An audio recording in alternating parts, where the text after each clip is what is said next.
जय हिंद साथियों, आप सभी का स्वागत है आपके अपने यूट्यूब चैनल श्यामेंद्र स्टडी पर। आशा करते हैं आप लोग सभी अच्छे होंगे, पढ़ाई भी कर रहे होंगे। इसके पहले मैंने 2 वीडियो अपलोड किए थे। जिस वीडियो में मैंने फर्स्ट वीडियो में सीटेट के सिलेबस के बारे में बताया था, डिटेल से एग्ज़ाम पैटर्न क्या होता है सब कुछ डिटेल से बताया था। उसमें सीडीपी को भी इंक्लूड किया था, टॉपिक के बारे में बताया था क्या क्या टॉपिक हमको पढ़ने हैं। इसके बाद मैंने जो सेकंड वीडियो डाला था सीडीपी का फर्स्ट क्लास डाला था, उसमें मैंने बाल विकास से संबंधित जो टॉपिक था वृद्धि एवं विकास उसको लिया था। उसके साथ साथ मैंने PYQs में लिए थे प्रीवियस ईयर वाले क्वेश्चंस। उसी के आगे आज हम बाल विकास की अवस्थाएं पढ़ेंगे। बाल विकास की अवस्थाओं के साथ साथ मैं उनमें PYQ भी इंक्लूड करूँगा। आइए देखते हैं। हाँ, जिन लोगों ने मेरे चैनल सब्सक्राइब नहीं किया है वो चैनल को सब्सक्राइब कर लें, बेल आइकन प्रेस कर लें। अब बेल आइकन इसलिए कि जो भी मैं वीडियो डालता हूँ वो आपके पास पहुँच जाए और उसे आप देख सकें, इसलिए बेल आइकन बहुत ज़रूरी है। आइए देखते हैं क्या क्या। ये रहा, देखो स्क्रीन पर बाल विकास की अवस्थाएं, स्टेज ऑफ चाइल्ड डेवलपमेंट। ठीक है, इसमें जो अवस्थाएं बताई गई हैं बच्चे के विकास वाली, कौन कौन सी स्टेजें हैं, किस स्टेज में किस उम्र में क्या क्या उसमें विकास होता है, उन सब के बारे में आज थोड़ा पढ़ेंगे हम। और इसमें मैंने मोस्ट इम्पोर्टेंट पॉइंट लिए है, ज़्यादा वो फालतू के स्टेप नहीं लिए हैं जो नहीं आते एग्जाम में, वो नहीं लिए मैंने। तो देखते हैं हम, पहली अवस्था क्या है, प्रसव पूर्व अवस्था, प्री नेटल स्टेज। इसकी समयावधि जो रहती है 9 महीने 280 दिन। जब गर्भावस्था में ये शुरू होती है, ये माँ के पेट से शुरू हो जाती है अवस्था। जब बच्चा गर्भावस्था में होता है तो उसे हम प्रसव पूर्व अवस्था कहते हैं। इसकी जो समयावधि रहती है 9 महीने तक, 9 महीने तक माँ के पेट में बच्चा रहता है ना। ठीक है, इसका ये टाइमिंग पीरियड थोड़ा इम्पोर्टेंट है, यही पूछा गया था पिछली परीक्षाओं में। तो इसलिए 9 महीने या 280 दिन। ठीक है, आइए अब आगे देखते हैं। अगली अवस्था शैशवा अवस्था। जो अगली अवस्था है, दूसरी अवस्था शैशव अवस्था, इन्फेंसी स्टेज बोलते हैं जिसे हम। जन्म से 2 वर्ष इसकी समयावधि रहती है, जन्म से 2 वर्ष। इस अवस्था में शिशु पूर्ण रूप से माता पिता पर निर्भर रहता है। जो बच्चा रहता है अपने मम्मी पापा पर निर्भर रहता है। और जिस इस अवस्था में जो व्यवहार होता है उसकी मूल प्रवृत्तियों पर आधारित होता है। बच्चे की मूल प्रवृत्तियाँ जैसे रोना हंसना। जब बच्चे को भूख लगती है तो वह रोने लगता है, कोई समस्या होती है रोने लगता है। इससे उसकी माँ समझ जाती है कि, और उसको उस तरीके से जो कमी रहती है उस पूरा करती है। और इस अवस्था में शारीरिक गति तेज, मतलब शरीर की वृद्धि बहुत तेज होती है, मानसिक विकास भी होता है। अधिगम की अवस्था और सीखने की अवस्था भी इसे कहते हैं। इस अवस्था में सबसे ज़्यादा बच्चे सीखते हैं। और इस अवस्था में इम्पोर्टेंट पॉइंट है कि नैतिकता का अभाव रहता है। नैतिकता, अब एक तरीके से कोई बच्चा हो, वो अगर उसके पास कोई खिलौना विलौना हो, भले ही आप ही ने उसे लेके दिया हो, 2 दिन बाद आप जाओ उससे छीन लो या ले लो उससे, तो वो अगर उसका मूड बना तो आपको थप्पड़ जड़ देगा। वो ये नहीं देखेगा कि इन्होंने हमको दिया था, या मेरे ये भाई हैं बहन हैं, आप कोई भी बने रहो। ठीक है, तो इस तरीके से हम कह सकते हैं उसमें नैतिकता का अभाव रहता है बच्चे में। आइए आगे चलते हैं। पूर्व बाल अवस्था, जो अपनी तीसरी स्टेज है, ईयरली चाइल्डहुड स्टेज। ये हमारी 2 वर्ष, 2 से लेके 6 वर्ष के बीच। इसमें क्या, बच्चा जिज्ञासु टाइप का होता है। कोई भी चीज़ उसे दिखाओ या कोई भी चीज़ अगर जो देखता है उसके बारे में तुरंत खोजबीन करने लगता है, ये क्या है, कैसे हुई, क्या, मतलब कोई भी चीज़ हो। वैसे टॉय एज भी कहते हैं। इसमें बच्चा खिलौनों के साथ खेलता है। इस अवस्था में बच्चा प्रतीकात्मक भी खेल खेलता है, जैसे लड़कियां हैं जैसे गुड्डे, ये दिख रही तस्वीर में गुड्डे गुड़ियों को। इसमें पता चल रहा है कि इस गुड़िया को, गुड्डे को दादी दादा ये सब बना के मानकर खेलते हैं बच्चे। कभी और इस अवस्था में भाषा अर्जन जो लैंग्वेज एक्विजिशन के लिए संवेदनशील चरण माना जाता है। इसमें जो भाषा अर्जन की स्थिति होती है वो सबसे ज़्यादा बच्चा इसी अवस्था में सीखता है भाषा को। आप जिस परिवेश में रह रहे हों उसी के अकॉर्डिंग अनुकरण करके बच्चा सीख लेता है। अगर परिवार में कोई ऐसा व्यक्ति है जो थोड़ा बहुत गाली वाली या कुछ देता है तो बच्चा उसी का कभी कभी अनुकरण करने लगता है। ठीक है, इसलिए ये संवेदनशील चरण माना गया है। जिस हिसाब से बच्चे को भाषा मिलेगी वही उसी भाषा को सीख लेता है। चलो अगली स्टेज देखते हैं। जो अगली अवस्था है हमारी बाल्य अवस्था है, इस चाइल्डहुड। इसका जो समयावधि है वो 6 से 11 वर्ष या 12 वर्ष। ठीक है, इसे प्रारंभिक या आरंभिक स्कूल की एज भी कहते हैं। इसमें बच्चा स्कूल जाने लगता है। और इसे गंदी अवस्था भी कहते हैं। अब गंदी अवस्था आप तस्वीर में देख रहे होंगे, देखो बच्चे कंचे खेल रहे हैं और ज़मीन पे खेल रहे हैं। अगर ये गंदे हो जाएं कहीं कोई इनको लेना देना नहीं है। ठीक है, इसके बाद खेलों की अवस्था, सबसे ज़्यादा बच्चे इसी अवस्था में खेलते हैं।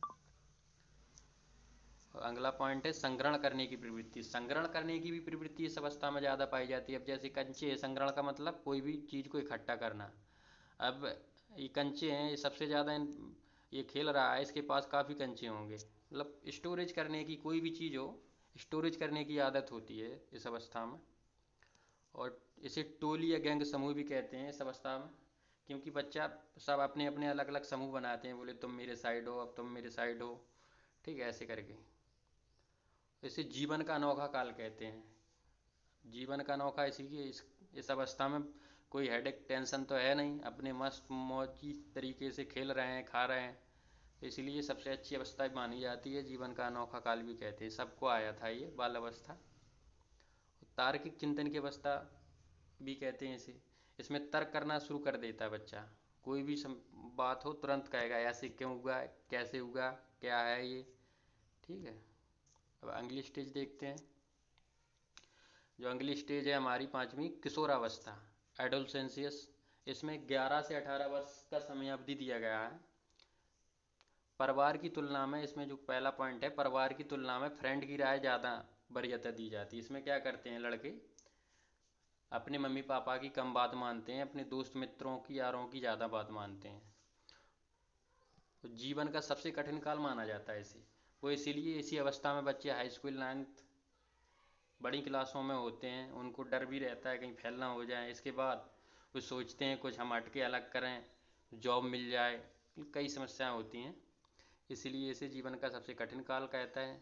इसे संघर्ष, हाँ इसमें संघर्ष करना पड़ता है इस अवस्था में, तनाव से। अब जब परीक्षा सामने हो, आप हाई स्कूल इंटर की, तो आप तनाव ग्रस्त रहेंगे ही ना।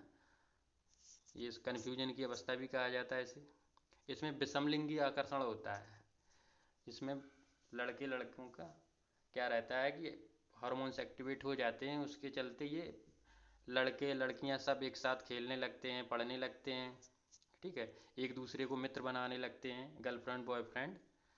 और अमूर्त चिंतन, इसमें अमूर्त चिंतन, उसमें इसके पहले जो अवस्थाएं थी उनमें क्या, बच्चे को कोई भी चिंतन अगर करवाना हो तो वस्तु को सामने रखना पड़ता था। अब बस वस्तु ना होते हुए भी बच्चा चिंतन कर सकता है। वीर पूजा या हीरो वर्शिप की भावना, इस अवस्था में वीर पूजा या हीरो वर्शिप की भावना उत्पन्न होती है। क्यों, कोई ना, सब कोई अपना अपना एक आइडियोलॉजी उसको मानता है, अपना हीरो मानता है। कोई पता चल रहा है जैसे कि भगत सिंह को अपना हीरो मान रहा है। ठीक है, ऐसे करके सबके अपने अपने को फॉलो करते हैं, उसी के अकॉर्डिंग बनने की भी कोशिश करते हैं लड़के। इसी को हम वीर पूजा कहते हैं। अब आइए हम क्वेश्चन लेते हैं। देखो इसमें फर्स्ट क्वेश्चन जो है, निम्नलिखित अवधि में किसमें शारीरिक वृद्धि एवं विकास तीव्र गति से घटित होता है। ये 4 ऑप्शन दिए गए हैं। इसमें पूछ रहा है शारीरिक वृद्धि सबसे अधिक किस अवस्था में होती है। देखो ये देखिए आप, शैशव अवस्था एवं प्रारंभिक बाल अवस्था, ये सही है। इसमें शैशव अवस्था और प्रारंभिक बाल अवस्था में शरीर की जो वृद्धि होती है वो सबसे तेज होती है। ये आपका सीटेट दिसंबर 2019 में पूछा गया था, इम्पोर्टेंट क्वेश्चन है। इसका विकल्प ये सही है। ठीक है, अगला क्वेश्चन देखते हैं का दूसरा क्वेश्चन है स्क्रीन पर देखिए। निम्नलिखित में ऐसी किस अवस्था में बच्चे अपने समवयस्क समूह के सक्रिय सदस्य हो जाते हैं? ये क्वेश्चन 2011 में पूछा गया था।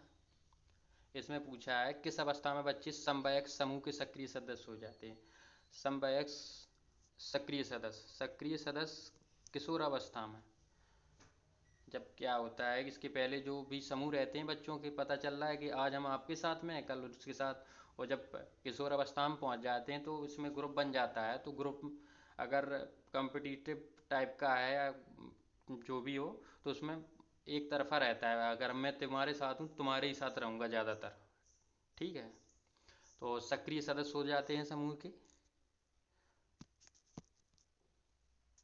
अब अगला क्वेश्चन देखो, तो इसका पहला ए विकल्प सही था, ठीक है। अगला क्वेश्चन स्क्रीन पर है। शैशव काल की अवधि, अभी तो पढ़ाया था, ये 2015 में आया था।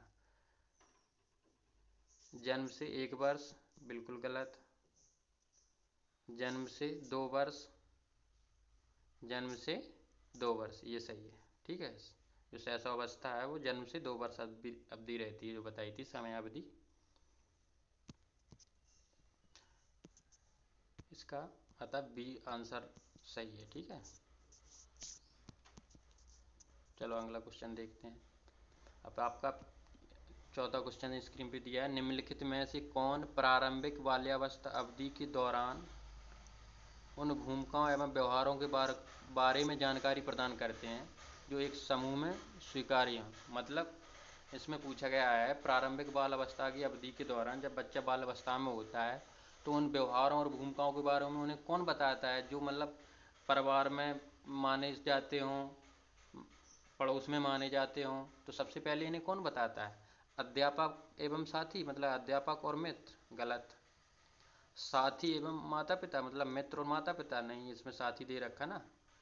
सी, माता पिता एवं भाई बहन, ये परिवार के नज़दीकी सदस्य रहते हैं। सबसे अगर माता पिता, फिर भाई बहन, ठीक है। इनके जरिए से हम लोग सीखते हैं कि किस तरीके का हमको व्यवहार करना है, क्या नहीं करना है, ठीक है। इसके बाद साथी और अध्यापक से सीखते हैं। तो हमारा इसमें सी राइट आंसर सही है, सी विकल्प सही है इसका। जो सी टेट 2015 में पूछा गया था ये क्वेश्चन। चलो अगला देखते हैं। हमारा अगला क्वेश्चन है 14 वर्षीय देविका अपने आप में पृथक स्वनियंत्रित व्यक्तित्व की भावना विकसित करने का प्रयास कर रही है।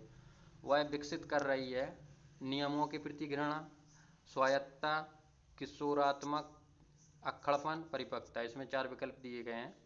पहले में क्या है? नियमों के प्रति घृणा, ये गलत है। उसमें पूछा गया है देविका है जो 14 वर्षीय किशोर अवस्था में पहुंच जाती है तो अपने आप को स्वयं से नियंत्रित कर रही है, मतलब स्वयं नियमों में बांध रही है अपने आप को, प्रयास कर रही है। तो उस नियमों से घृणा कर रही है तो गलत बात है। नियम से घृणा क्यों कर रही है? वो नियम खुद बना रही है। स्वायत्तता मतलब स्वयं, ये सही है, सेकंड। स्वायत्तता का मतलब यहाँ से ये है कि बच्चे क्या रहते हैं किशोर अवस्था में, लड़के, हम लोग ये सोचते हैं जो किशोर अवस्था वाले बच्चे कि कुछ हम अपने आप में कुछ करें अलग हटके, ठीक है, अपने आप को दिखाने के लिए, स्वयं कुछ करने के लिए। ये इसका राइट आंसर बी सही है, ठीक है।